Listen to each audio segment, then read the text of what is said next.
최근에 9월 8일 날 해운대 성령 집회가 있었습니다.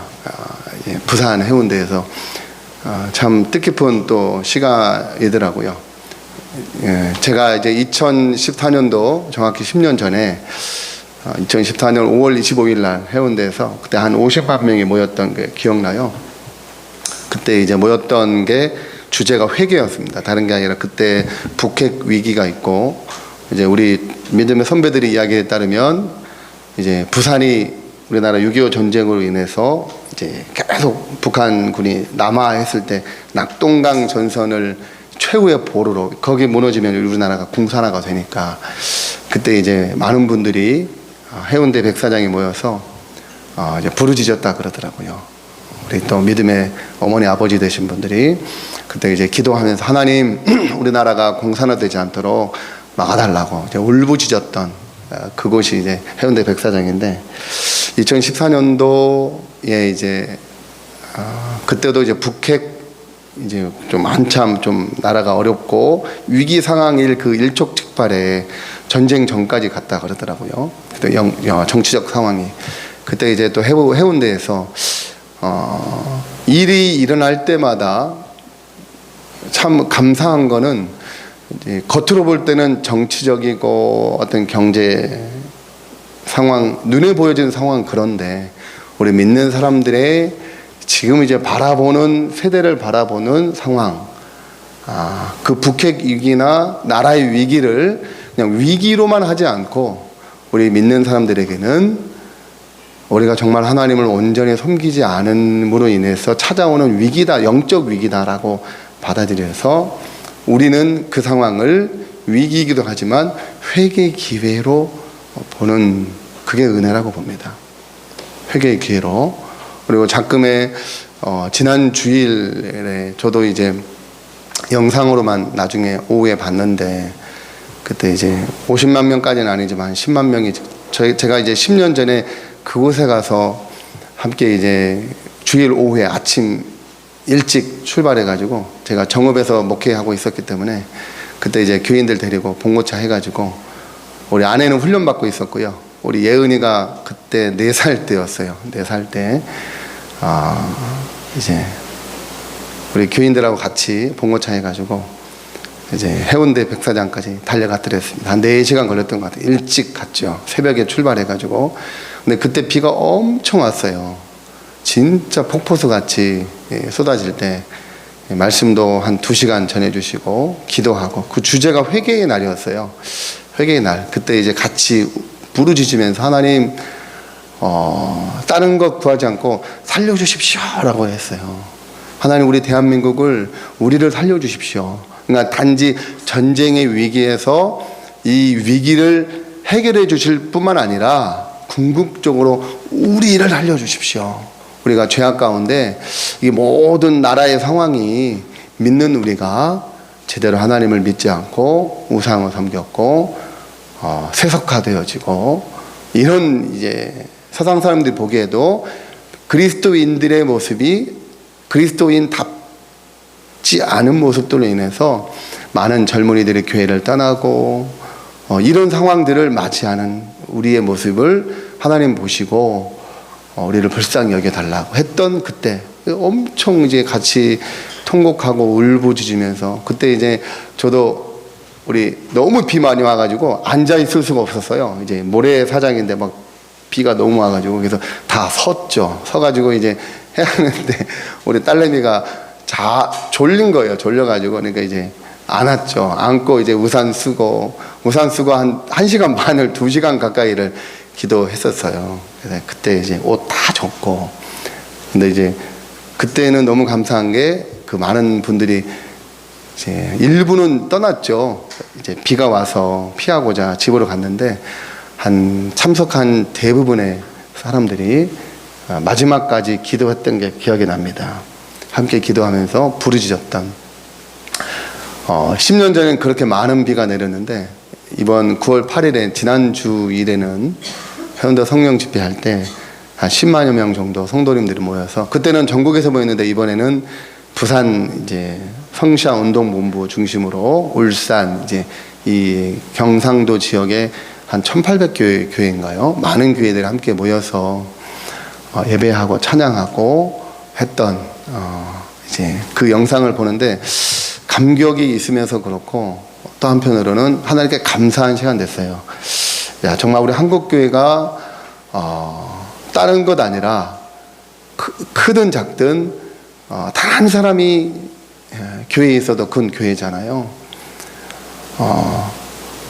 예배당에 10,000명이 모이든 1명이 모이든 관계없이 정말 하나님을 믿는 그리스도인들이 정말 하나님을 예배하고 기도하고 부르짖고 회개하고 하는 이 기도 소리를 하나님 들으시고 외면치 아니하시고, 그리고 한편으로는 이때에 그 한 주 전에 원래 제가 오늘 영상을 준비한 게 있었는데, 그래서 다시 이제 아침에 말로 설명해 드리려고 영상은 집어넣지 않았어요. 왜냐하면 9월 초에 이번에 저는 거의 정치적인 얘기를 안 하는 사람이거든요. 복음만 전하는데 이건 정치적인 얘기도 아니고, 이제 9월 초에 이번에 우리나라 인권위원장을 이제 선출하는 시기가 있었습니다. 그런데 이제 그 인권위원장 이번에 그 대통령 재가가 떨어져서 지금 활동은 시작하셨더라고요. 안창호 이제 장로님이신데 이분이 인권위원장 되면서 이제 국회 청문회를 통과해야 되는 상황이 되잖아요. 국회 청문회를 통과하는데 지금 이제 뭐 다수당이 민주당이다 보니까 여러 이제 질문들의 공격도 있고 뭐 여러 가지 다 차치하더라도, 저도 전에 이제 대법관이셨다가 이제 인권위원장으로 이번 이제 추대되고 이제 활동을 시작하셨는데, 그분이 이제 나오셔가지고 앉아서 얼마나 신랄하게 이제 많은 공격 받겠습니까? 정치적으로 어떤 그가 갖고 있는 정치적인 그 종교적 신념뿐만 아니라 모든 거 뭐 탈탈 털듯이 가정사부터 전부 하면서, 근데 저도 개인적으로 공직자 자리에 전 국민이 보는 생방송 시청이 되는 그 자리에 한 점 부끄러움 없이 로마서 1장 16절에 내가 복음을 부끄러워하지 않으니 이 복음은 모든 믿는 자에게 구원을 주신 하나님의 능력이 됨이라. 먼저는 유대인에게요 그리고 헬라인에게로다. 이 말씀이 실제되어지는 그 장면을 보는데 가슴이 뭉클하고 참 존경스러웠어요. 어느 많은 그 공직자들이 그 자리에 되면 자기의 종교적 신념보다는 그 상황에 맞게 이제 바꿔요. 예. 아무리 자기가 믿음을 가졌다 하지만 그 자리에 가면 쉽지 않은 자리니까. 그런데 이제 이분이 그 자리에서 지금 이제 첨예하게 이슈가 되는 차별금지법, 동성애에 관한 것, 그리고 이제 학교 내에서 가르치는 진화론, 창조론에 관한 큰 이슈는 2개였습니다. 창조론과 진화론, 그리고 이제 동성애에 관한 차별금지법, 인권위원장이니까 직결되는 문제잖아요. 이분이 그 자리에서 정확하게 자기의 종교적 소신을 가지고 신념을 가지고 말씀을 하시더라고요. 자기는 창조론은 하나님이 창조하셨다는 것을 믿고, 그러니까 이제 여러 가지 얘기하잖아요. 지금 학교에서 가르치는 진화론, 이게 진화론도 과학이 아니라 하나의 믿음의 영역이다. 그래서 정확하게 말씀을 하시고, 그리고 이제 동성애에 관한 부분도 자기는 동성애를 지지하지 않습니다. 그러면서 이제 여러 얘기가 있는데 비판도 하지 못할 정도로 하는 모든 것들을 혐오 반론이라 치부하고, 지금 이제 그런 사회적 분위기, 지금 서구 사회는 뭐 말할 것 없이요. 지금 교회 위기가 다른 위기가 아니라 죄를 죄라 선포하지 못하는 상황이 돼버린, 여기에 이제 교회가 뒤로 물러서고 또 자기 위치와 여러 자리에 있기 때문에 정확하게 자기가 믿는 믿음의 소신을 얘기하지 못하는, 왜냐하면 그렇게 되면 자기에게 어떤 신상의 피해가 오는 걸 두려워하는 가운데 그렇게, 심지어 이제 목회자가 앞에 서서 성경 말씀 읽고 성경이 말하고 있는 죄를 죄라고 얘기하는 이 부분에 대해서 교인들 사이에서는 조금 배웠다는 뭐 교수도 있을 수 있고 박사학위 받으신 분도 있을 수 있잖아요. 그러면 생각과 이런 부분들이 다르고 비판도 하게 되어지고, 이런 부분에 대해서 여러 가지 염려도 되어지고, 그러다 보니까 피하는 일들이 많거든요. 근데 그 자리에 이분은 정확하게 이 2가지에 대해서 종교적 소신을 가지고 믿음을 가지고 분명하게 얘기하더라고요. 그러면서 자기의 이 종교적 소신이 신념이 결코 우리나라 인권에 피해를 주지 않고 오히려 더 신장하는데 자기가 모든 거 다 걸겠다라고 하는 정말 믿음의 소신을 얘기하는 모습들을 보고, 그리고 이제 그분이 며칠 뒤에 이제 인권위원장이 추천했어요. 그 추대가 돼가지고 활동하는 그 인사 당선이 아니죠. 그 처음 활동하는 그 자리에서 그 전문 소감을 이렇게 발표하는데 쭉 저희가 이제 복음기도 신문에 올라와서 제가 쭉 읽어봤거든요. 그러니까 바라보면서 이때 지금 어느 정도의 우리 믿음의 사람들의 실상이 되냐면, 예를 들어 이제 직원 식당이나 아이들 학교 급식, 학교 식당에서 우리 아이들이 믿음의 사람들이 식당에서 눈 감고 기도하는 걸 부끄러워해요. 자기가 그리스도인이란 걸 드러나 버리면 손가락질 받고요, 놀림 받고, 그런 걸 주저해서 못하는 그런 시대가 되어버렸다는 거예요. 이때 오늘 추석 명절이잖아요. 오늘 추석 명절 가정의 자리로 돌아가 우리 믿는 사람들이 복음의 이야기를 하고 이제 안 믿는 그리고 믿는 사람들과 같이 있을 때 소신을 가지고 어떻게 삶의 모습을 드러날지 그 화두가 되어지는 그런 시간이 되지 않습니까? 당장에는 믿음 때문에 손가락질 받고, 당장에는 복음을 전함으로 인해서 여러 가지 갈등이 유발할 수도 있겠지만, 그러나 주님은 분명히 얘기하셨거든요. 난 이 땅에 검을 주러 왔노라. 이럴 때도 있지만 이럴 때 분명하게 말씀하신 건, 우리가 복음을 전함으로 인하여 복음을 알지 못하는, 듣지 못한, 한 번도 듣지 못한 그 가정 안에 복음이 들어가게 되어지는 촉매제가 되는 역할이 바로 믿는 사람들의 역할이죠. 저도 개인적으로 안모태다 보니까, 우리 가정 안에 저도 일대다 보니까 저로 인해서 처음에 별의별 얘기를 다 들었죠. 너로 인해서 가정에 분란이 일어나고 갈등이 유발되고, 제가 정확히 예수님을 모를 때는 이제 헷갈렸죠. 왜 나로 인해서, 나는 예수님을 믿는데 나로 인해서 예수님을 믿었다고 하는데 왜 가정에 어려움이 생길까라고 하는 이 물음표가 처음엔 어릴 때는 있었죠. 그러나 이제 복음을 알게 되고 예수님을 만나고, 그리고 말씀을 전하는 주님의 종의 길을 걸어가면서 더더욱 확신하게 되죠. 그럴 수밖에 없지. 복음을 모르는 가운데 복음을 전해지게 되어지면 죄에서 사망으로, 죄 가운데 있는 사망에서 아들의 나라로, 골로새서 3장 13절 말씀처럼 사망의 나라에서 아들의 나라로 옮겨지는 어마어마한 일들이, 지금 우리나라, 지금 북한만 해도 이제 두려워하잖아요. 북한 체제에서. 그래서 어떤 일이 벌어집니까?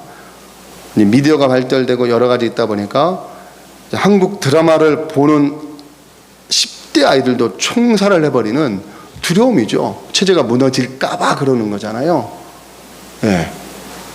그런 일들이 벌어진단 말이죠. 심지어 거기에 복음이 들어가고 말씀이 들어간다면 북한 사회에 얼마나, 겉으로 볼 때는 혼란인데 하나님 나라가 세워지는데 얼마나 발악을 하겠습니까? 당연하다고 봐요. 오늘 말씀, 우리가 오늘 말씀 주제가 말씀이 육신이 되어잖아요. 예수님이 이 땅에 말씀이 육신이 되어 우리 가운데 오셨음에 그의 영광을 보니 아버지의 독생자 영광이요 은혜가 진리가 충만하더라. 말씀이 육신이 되어 오셨을 때 그 당시에 있는 이스라엘 안에 예수님이 오심으로 인해서 그들이 가지고 있는 모든 가치, 사상, 모든 것, 그냥 그렇게만 율법으로만 알고 있는 그런 이 세계에서 예수님이 오심은 어찌 보면 혁명이었죠. 근데 그게 무너뜨리는 공상혁명 같은 것이 아니라 진짜 살리는 혁명이 되었던 거죠. 아멘이시죠? 예, 진짜 살리는. 이것이 마치 그렇게 되는 것처럼, 제가 있는 국가가 무슬림 국가잖아요. 한 1000년 이상 무슬림 국가다 보니까 그렇게 이것이 당연한 것, 알라가, 모하메드가, 코란이, 그리고 그들이 지켜야 될 5가지 의무, 특별히 이제 1년마다 하는 라마단, 1년 평생 한 번 해야 될 하지, 성지순례, 모든 것을 그렇게 살다가, 그런데 그렇다고 죄가 끊어지나? 아니요. 자기 스스로도 알고 있는 외식과 형식으로. 그런데 지켜야 되는 의무고 율법이니까, 안 지키면 구원 못 받으니까. 우리 사람에게는 목마름이 있는데, 아까 우리가 암송 말씀에 얘기했던 내가 주는 물을 마시는 자는 영원히 목마르지 아니하겠다. 예, 궁극적 인생의 목적이 있는, 인생의 궁극적인 어떤 질문들이 있는데 해결이 안 되는 거죠. 그런데 복음의 사람을 만났을 때 그들로부터 듣는 이 복음 이야기, 즉 예수라는 사람, 그들도 예수는 알거든요. 근데 예수를 어떻게 하느냐? 선지자 중에 한 사람으로 알고 있는. 그런데 예수는 선지자 중에 하나가 아니라 그는 말씀이 육신이 되어 우리 가운데 오매 하나님 나라의 독생자시고, 그분을 믿음으로 죄인이 구원을 받는, 한 번도 듣지 못한 믿음으로 말미암아 구원을 받는다. 그분을 믿는 것은 십자가에서 그분과 함께 죽고 그분으로 인해서 다시 살게 되어지는, 그러니까 인생에서 한 번도 해결할 수도 없고 들어보지도 못한, 이 땅에서는 알 수도 없는 이야기니까 하나님 나라 이야기를 들으면서, 근데 그 말이 들음으로 인해서 듣는 이에게 성령께서 어떤 상황과 조건이 주어졌을 때 그 생각이 떠오르게 하고 구원, 생명, 죄, 일상생활에서는 절대 나올 수 없는, 그러나 가장 해야만 되어지고 그리고 반드시 해결해야 되는 이 궁극적인 인생의 질문에 대하여 복음을 들은 사람에게는 당장엔 열매가 없는 것 같지만, 당장에는 돌아오지 않는 것 같지만, 그의 삶 가운데 하나님의 때, 카이로스 때에 하나님이 일하시고 생각나게 하셔서 찾도록, 하나님을 찾도록, 그리고 나오도록 하는 하나님의 은혜를 경험한다는 거죠. 할렐루야. 예, 맞죠. 그러면 그 가운데 살아가는 사람에게는 이 복음은 흔들어 버리는 거예요. 삶을 흔드는 거죠. 삶을 흔드는 역할이 돼버려요. 그런데 이 흔들지 아니하였다면 고스란히 그렇게 갔다가 지옥행 열차로 갈 수밖에 없는, 끊을 수 없는 죄 가운데 이런 존재를 주님이 복음으로 말미암아 사망에서 생명으로 옮기는 길을 하신다는 거죠. 바로 이 복음을 저와 여러분이 받았어요. 할렐루야. 그리고 복음을 가진 자의 삶은 그냥 뭘 한 것이 아니라 살아가는 걸 보면 안다고 하잖아요. 어디를 쫓아가고 있는지. 이민 간 사람에게는 맞더라고요. 이민 갈 사람에게, 내일 이제 다음 주에 이민 갈 사람에게는 지금 아파트 청약 관심 없어요. 짐이 돼요. 큰 냉장고, 좋은 냉장고 짐이 돼요. 정리하고 있는데, 다음 주 이민 갈 사람 정리하고 있는데, 오히려 다른 분들이 좋은 거 나왔어, 자동차를 선물해줄게, 아파트를 선물해줄게, 짐이 돼요. 짐이 돼요. 정리하니까. 하나님 나라를 준비하는 하나님의 사람들에게는, 이 땅에서 나그네로 살아가는 사람들에게는 이 세상에 있는 모든 것들이 하나하나 다 뭐가 되죠? 정리하고 하나님 나라 갈 준비를 해야 되니까 우리는 그 삶을 보면서 알아가는 거죠. 진짜 복음을 가진 자의 삶을 보면 그 삶이 실제로 보이는 거예요. 그러면 궁금하죠. 궁금하죠. 다들 때로는 손가락질도 받아요. 손가락질도 받아요. 왜 그렇게 사냐고.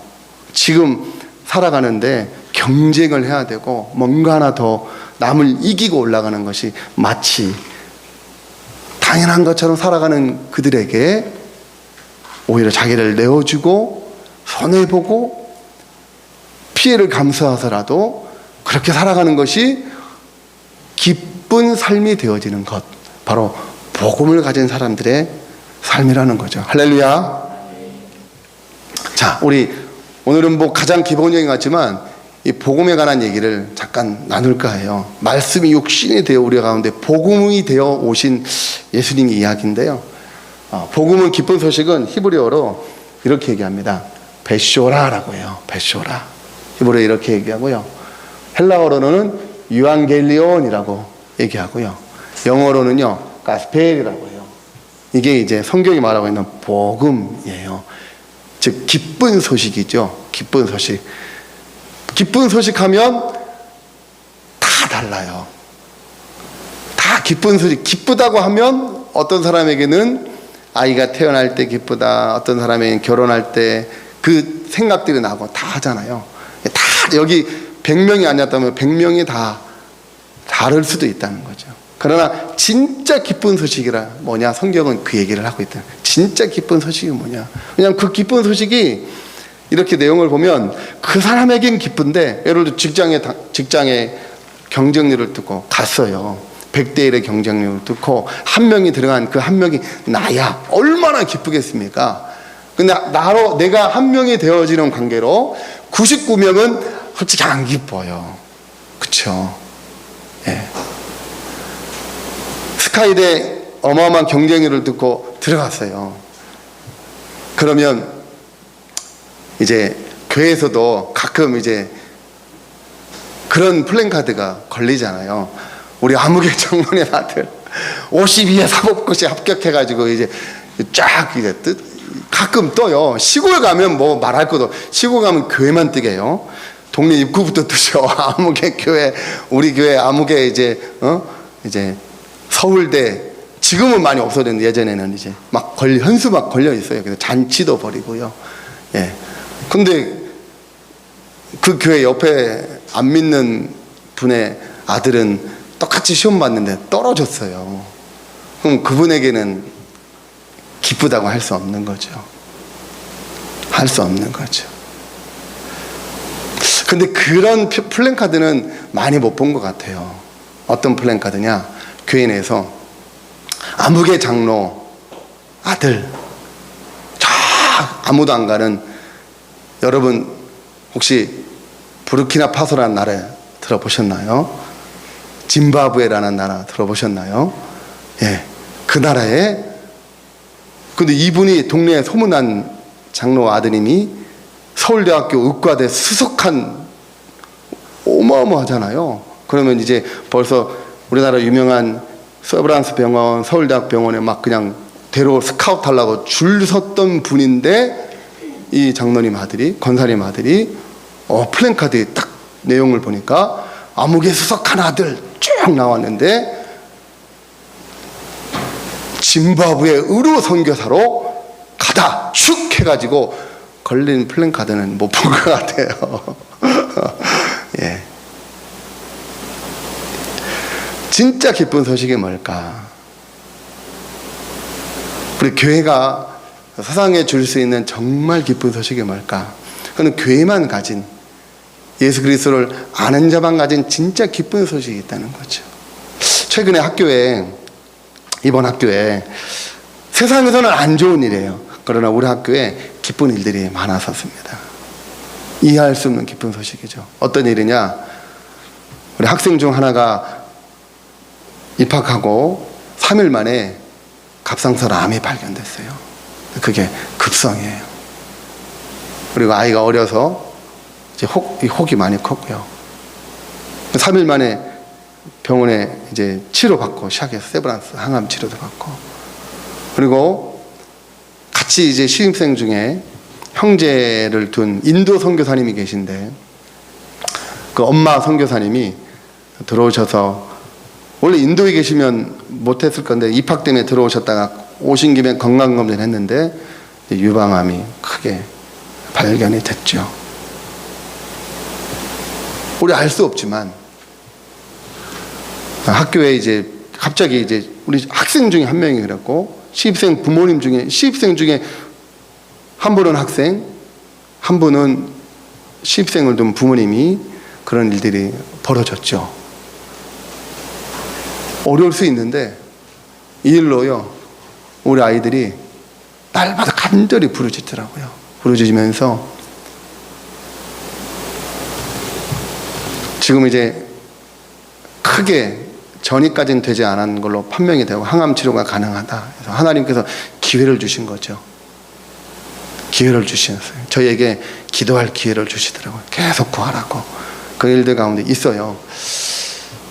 그때 우리 학교 교장 선생님이 그 여학생이 이제 치료받기 위하여 마지막 학교에서 이제 이별은 아니죠. 기도회를 갖고 이제 내일이면 집으로 돌아가서 치료를 받아야 되는 상황이 됐을 때 그 얘기 했었어요. 안병동 선교사로 파송하노라. 세브란스 안병동은요, 아무나 못 들어간대요. 암 환자만 들어갈 수 있어요. 암 환자, 안병동, 제가 예전에 호스피스의 그 내용을 조금 이제 훈련도 받고 했던 게 기억나가지고, 안병동에는 세상으로 말하면 절망밖에 없는 그때, 거기에 참 소망을 가진 한 사람을 들어가게 돼. 너무 감사한 건 우리 이 자매가 학생이 그렇게 얘기했어요. 하나님께서 나에게 이 흔적을 주시고 감사할 수 있는 제목을 주셔서 너무 감사하다. 그렇지 않은 우리가 고백했다면 감동이 없었을 것인데 그 당사자가 믿음으로 그 고백한 얘기를 가지고 저희가 정말 같이 하나님을 찬양했었어요. 복음, 기쁜 소식.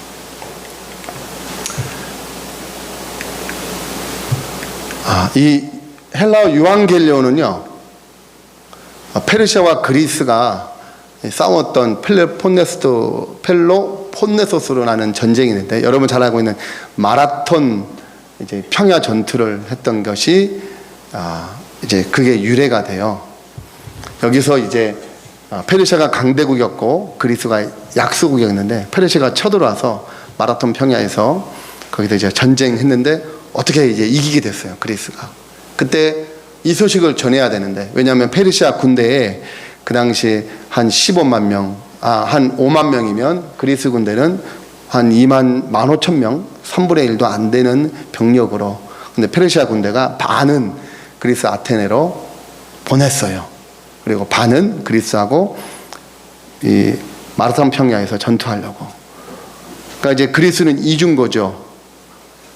마라톤 평야에서 전쟁하고 또 아테네로 쳐들어오는 페르시아 군대의 반을 또 막아야 되는 상황 가운데 있을 때 이 마라톤 전투에서 이겼습니다. 이겨서 이 소식을 전해야 되는데, 그게 뛴 거리가 마라톤 거리라고 하잖아요. 지금 마라톤, 그 올림픽에 꽂힌 마라톤의 그 유래가 되었다고 그러잖아요. 그 달려가서 전했어요. 그 전한 내용이 헬라어로 유앙겔리온, 즉 기쁜 소식이라는 뜻이거든요. 그러니까 유앙겔리온 하고 이 병사가 숨을 거두죠.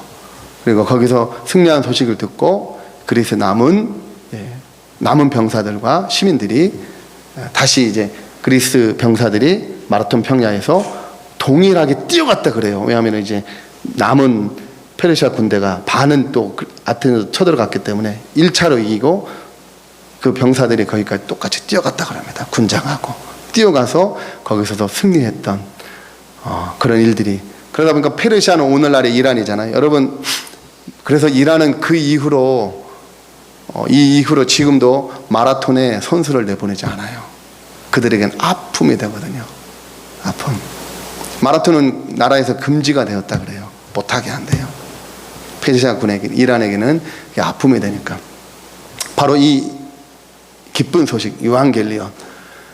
자, 그래서 유앙겔리온의 의미는요, 유가 기쁨이란 뜻이고, 안겔리온, 엔젤, 천사란 뜻. 즉 유앙겔리온은 기쁜 소식을 전하는 천사라는 뜻이 있는데, 이 말 안에는요 이 뜻도 있대요. 고난의 의미도. 여러분, 기쁜 소식을 전하는 이 병사가 뛰어갈 때 기쁘잖아요. 근데 기쁜 소식을 전하는 병사의 상태는 뭐죠? 죽을 것 같은, 실제로 죽었어요. 기쁜 소식을 전하고 죽었어요. 그러니 그리스 아테네에게 이 마라톤 평야에서 이기고 자기에게 기쁜 소식을 전한 병사를 볼 때 어떻게 되겠어요? 기쁜데 정말 이거 말할 수 없는 기쁨이잖아요.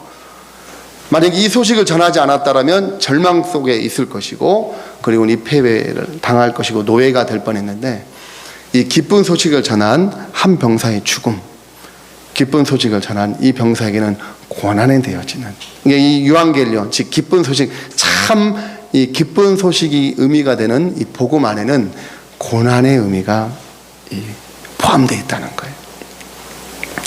자, 그래서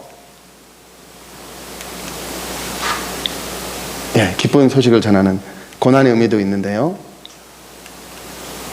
그리고 이 히브리어 베쇼라, 즉 복음의 의미는요, 이 모음이, 이게 모음인데요, 히브리어 모음인데, 이게 1.1획도 가감하지 말라라고 하잖아요. 그러니까 성경에 말은 이거를 절대, 이 모음을 잘못하면 뜻이 바뀌니까 절대 서기관들이 하나하나 다 필사할 때 생명 걸고 했다고 그래요. 기도하고. 근데 이거를 모음을 뺀, 즉 어근, 즉 그걸 바사르인데, 바사르는 무슨 뜻이냐면 육신, 몸, 생물이라는 뜻이 있어요. 자, 베쇼라는 기쁜 소식이잖아요. 이 어근 바사르는요, 육신, 생물, 몸이라는 뜻을 가지고 있는 뜻이에요. 그러면 어떻게 될까요? 복음의 핵심, 베쇼라는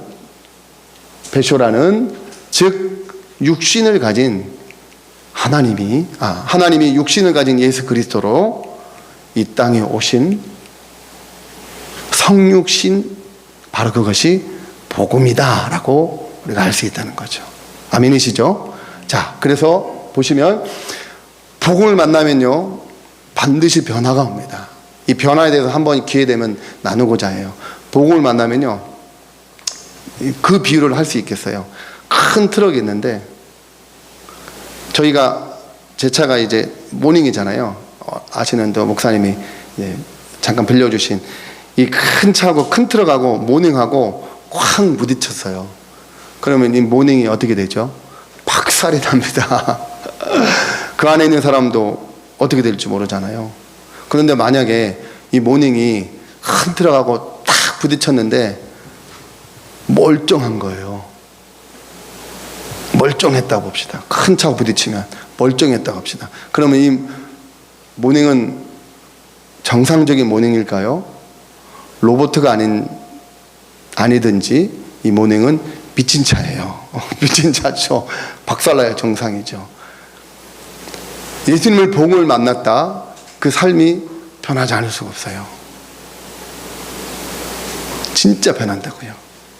자, 바로 우리가 지지난주 제가 아마도 그 광야 설명할 때 미드바르라가 광야라고 했는데, 거기에 이제 바로 다바르가, 어근이 된 다바르가 말씀이에요. 헬라어로 로고스, 하나님 말씀인데, 이 다바르 안에는 또 다른 뜻이 있는데, 성취된 사건, 그러니까 말씀인데 이미 성취된 사건의 그 뜻도 다바르가 갖고 있어요. 그럼 이것이 어떻게 복음하고 연관이 될까요?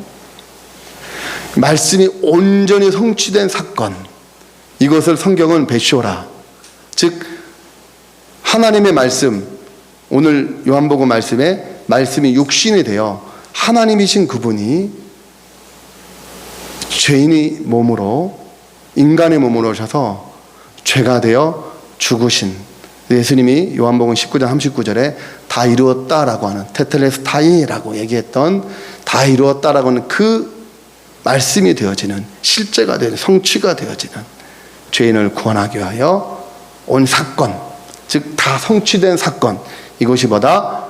베쇼라, 복음이다라는 거죠. 할렐루야. 예. 자, 그런데 놀라운 건요, 이 안에 아까 고난의 의미도 있다 그랬어요. 유앙겔리온. 근데 고난을 히브리어로 야할롬이라고 그래요. 출애굽기 28장 17절 20절에 보면요, 거기 판결 흉패, 제사장이 있는 거기에 판결 흉패, 여러 가지 홍마노, 그 여러 가지 보석 이야기가 나오거든요. 그게 판결 흉패예요. 그 가슴에 차는 폐, 거기 보석 12개가 담잖아요. 그 중에 이 야할롬이라는 그 의미를 가진 이 복음 안에 속성의 고난이 있는데, 이 고난의 히브리어가 야할롬인데, 판결 흉패 보석 중에, 즉 홍마노, 우리로만 얘기하면 다이아몬드예요. 여러분, 다이아몬드가 왜 다이아몬드죠? 처음부터 나올 때부터 바짝바짝 됩니까? 아니에요. 그때는 돌이에요. 그러니까 일반 사람들은 모르잖아요. 광학기로 조사해보지 않습니까? 그런 다음에 그것을 다듬잖아요. 자, 이 야할롬의 뜻이 홍마노 다이아몬드를 얘기하는데, 이 야할롬이라는 이 히브리어는 어떤 뜻이냐? 쇠망치, 한마 있죠. 쇠망치로 내려치다라는 뜻이에요. 그래서 우리가 다이아몬드를 할 때 연마한다 그러잖아요. 이걸 깬다 말이죠. 계속 다듬고 요만한 이 다이아몬드 원석이 다듬고 하면 조그만하게 캐럿이라고 그러면 줄어들잖아요. 이런 의미가 있는 거죠. 자, 그런데 우리가 이제 차는 금반지, 금목걸이인데 이제 24K가 순금이라는 얘기를 하잖아요. 저도 이번에 알았네요. 24K가 어떤 뜻인지 아세요? 용광로에 24번 들어가는 거래요. 그보다 조금 덜 순도가 되는 게 뭐죠? 가격이 14K인가요? 18K 뭐 여러 가지 KK 들어가잖아요. 18K는 용광로에 18번 들어간대요. 24번 들어간 것과 18번 들어간 거하고 어떤 차이가 되죠? 더 그 안에 있는 불순물이 어떤 게 더 많이 제거되죠? 24K잖아요. 그런 그것을 바로 우리가 순도 99.9%다라고 그렇게 표현하잖아요. 바로 야할롬에 이것이 이런 의미가 있는 거예요. 용광로에 24번 들어갔다 오는 이 단련된 것처럼 복음을 가진 이제 정리할 건데요. 복음을 가진 복음의 속성이 베초라인데, 이 안에 유앙겔리온인데, 기쁜 소식을 전하는 자는 기쁜 소식을 전하는데 고난이 있어요. 로마서 8장 17절에 하나님의 자녀가 되는 권세를 주시는데, 복음과 함께 영광과 고난을 함께 받는다 그랬어요. 그러니까 복음을 만났는데, 제가 아까 초반에 복음을 만났는데 왜 내게 어려움이 찾아올까라고 의문을 던졌다 그랬잖아요. 제가 모를 때. 당연하다는 얘기예요. 제가 복음을 전하고 있는 무슬림 지역에서 예수님을 만난다고 했다는 건 정확히 이거예요. 정확히 고난을 받기로 결정하는 거예요. 근데 이 고난이 우리가 생각하는 어려움과 시련 정도가 아니라 용광로에 24번 24K 같이 순도, 그러니까 그런 고난과 시련을 통하여 그리스도인들은 뭐가 되죠? 믿음이 단련이 돼요. 할렐루야. 단련이 되면 어떻게 되죠? 가치가 더 높아져요. 하나님 보시기에. 고난을 기뻐하라. 고난은 유익이다. 여러 성경에 나오잖아요. 로마서 5장에 고난이 소망을 갖다 주는, 분명 세상에서는 어렵고 힘들고 고난인데 어떤 상황과 조건 때문에 어렵고 힘들고 나에게 세상에서 말하는 절망, 내가 감당할 수 없고 내가 이겨낼 수 없는 시련과 아픔들, 근데 우리가 왜 나에게 이런 시절이 찾아와라고 우리는 그렇게 반문하고 하나님께 묻기도 하지만, 그런 하나님이 모르고 주신 것이 아니라 우리 그리스도인들에게 복음을 가진, 복음을 전하는 사람들인 저희들에게 찾아오는 여러 시련들, 환난들이 하나님은 야할롬하고 계시다는 거예요. 다이아몬드로 만들어 가시는, 진짜 하나님의 보석으로 만들어가는, 믿음이 견고하게 세워가시는 하나님의 은혜의 시간이라는 거죠. 할렐루야. 예. 그래서 로마서 8장 17절에 자녀된 권세, 즉 상속자의 권세를 주시는데, 그 상속자가 그냥 앉아서 놀고 먹는 그런 상속자가 아니고요, 영광과 고난을 함께 보면서 하나님의 마음을 알아가고, 그 고난을 통하여 때로는 선교지에 우리나라 오셨던 130년 전 지금 양화진을 묻힌 선교사님들이 자신이 뿐만 아니라 자식보다 먼저 자녀를 질병과 풍토병으로 먼저 하늘나라로 보내는 아픔도 겪지만, 그러므로 인해서 선교사님들이 떠나갔냐? 아니요. 그럴수록 이 땅에 더 미랄이 되어 지키시고, 오히려 그걸 통하여 더 많은 선교사들이 이 미전도 종족이라고 할 수 있는 대한민국 땅에 찾아왔고요, 이 땅에 묻혔고 미랄이 되었고, 그렇게 복음이 전해졌던 거예요. 그리고 시간이 지나고 제가 아까 나눴던 그런 회개의 날이 일어나고, 이번 98 성령 집회나 믿음의 사람들, 믿음의 사람들이 자기 자리에서 생명을 걸고 복음을 지킬 때 찾아오는 세상으로부터 오는 질타, 멸시, 침뱉음 고스란히 받는 걸 두려워하지 아니하므로 예수님이 받았던 영광과 고난에 함께 참여함으로 인해서 어떻게 일이 벌어지냐? 저는 그 영상을 볼 때, 와, 진짜 믿음의 사람들이 그때 뒤로요, 바로 열흘 전의 일인데 그 뒤로 뉴스나 쭉 봤더니 놀라운 일이 벌어지더라고요. 어느 암흑의 대형교회 목사님이신데, 어느 목사님이 눈물을 흘리면서 나누더라고요. 여러분, 이제 우리 교회가 정말 돌이켜서 회개하고 모일 때입니다. 모일 때라고. 코로나 때도 그 목사님이 물러서지 않고 함께 예배를 드리고 했더라고요. 고소도 당하고 교회가 위기 가운데도 있었지만 하나님 말씀에 순종하기 위하여,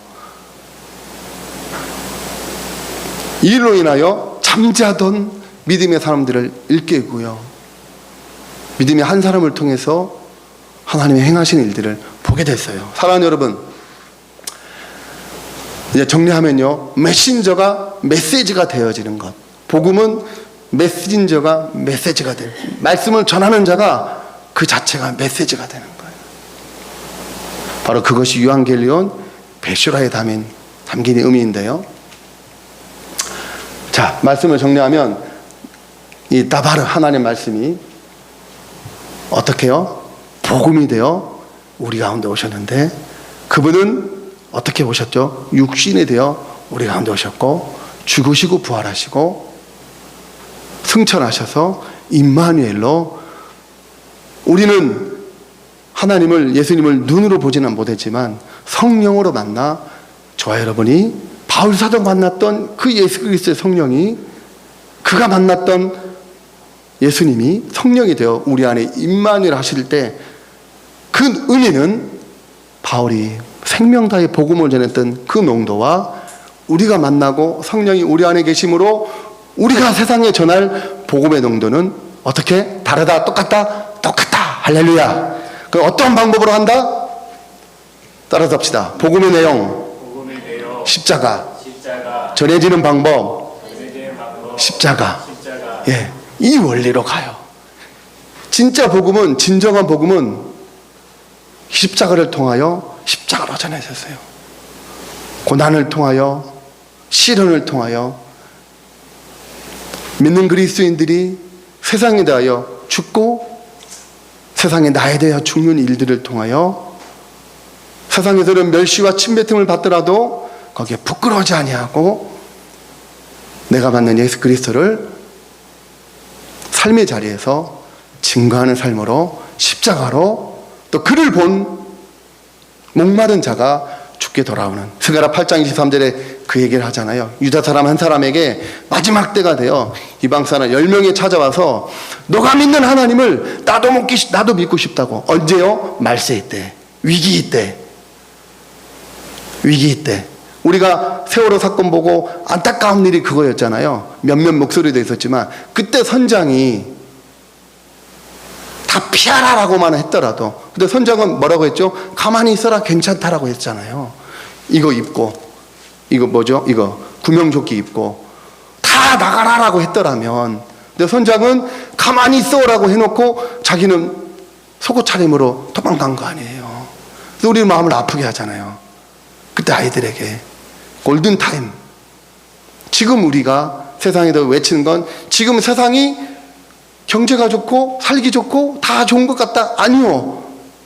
지금 침몰해 가는 인생의 배 가운데 있음을 우리가 복음을 통해 전하는 거죠. 그리고는 지금 예수 그리스도로 돌아올 때이다 라고 우리가 외쳐야 되는 거죠. 그 방법이 뭐다? 십자가라는 거죠. 이 추석 명절을 맞이해서 우리가 이제 만나게 될 가족과 만나게 될 사람들에게 이 복음이 이런 은혜로 전해지고 하나님 기뻐하시는 일들이 일어나기를 축원합니다.